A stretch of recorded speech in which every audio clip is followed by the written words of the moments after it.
தட்டை, சீடை, முறுக்கு, ரிப்பன் பக்கோடா, அதிரசம், என்ன வேணாலும் செய்யுங்க. ஒரே ஒரு 5 லிட்டர் இதய மந்த்ரா கடல் எண்ணெய் பேக் ஒரு மாசம் முழுசுக்கும் அத்தனை சமையல முடிச்சு விடலாம். இதய மந்த்ரா. தானியங்களோட இயற்கை சத்தும் சுவையும் மாறாம மாவு அரைக்க பெஸ்ட் ஆனது அல்ட்ராவின் பேட்டன்டட் கோனிக்கல் ஸ்டோன்கள் மட்டும்தான். அல்ட்ரா என்றால் ஆரோக்கியம். மதுரை மாநகராட்சியில் உள்ள 100 வார்டுகளிலும் 3 லட்சத்திற்கும் அதிகமான தனியார் கட்டடங்களுக்கு வரி விதிப்பு, வரி வசூல் பணிகள் ஆன்லைனில் நடக்கிறது.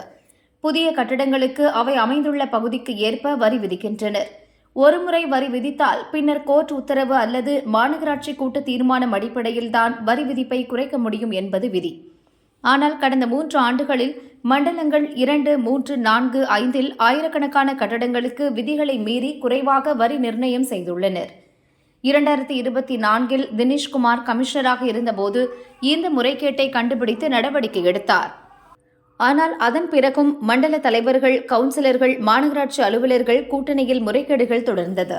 வரி விதிப்பு அனுமதி அளிக்கும் அதிகாரிகளின் பாஸ்வேர்டுகளை தவறாக பயன்படுத்தியது தெரிந்தது. அதிலும் மண்டலம் 2, 3, 4இல் தான் இந்த முறைகேடுகள் அதிகம் நடந்திருப்பதும் கண்டுபிடிக்கப்பட்டது. உதவி கமிஷனர்கள் குழு விசாரணையில் 150 கோடி ரூபாய் வரை வரி மோசடி நடந்திருப்பது உறுதியானது. இதையடுத்து மாநகராட்சி கமிஷனர் சித்ரா உத்தரவின் பேரில் சைபர் கிரைம் குற்றப்பிரிவு போலீசில் புகார் அளிக்கப்பட்டது.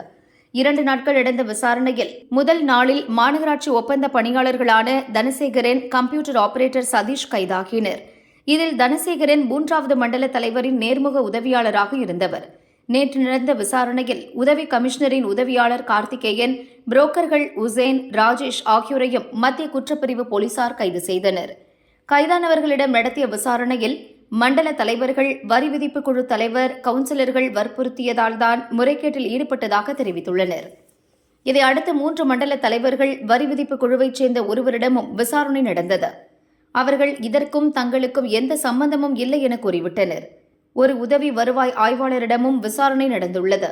மேலும் சிலரிடமும் போலீசார் விசாரணை நடத்த உள்ளனர். முறைகேட்டில் ஈடுபட்டதாக கைது செய்யப்பட்ட 5 தற்காலிக ஒப்பந்த பணியாளர்களையும் மாநகராட்சி நிர்வாகம் டிஸ்மிஸ் செய்துள்ளது.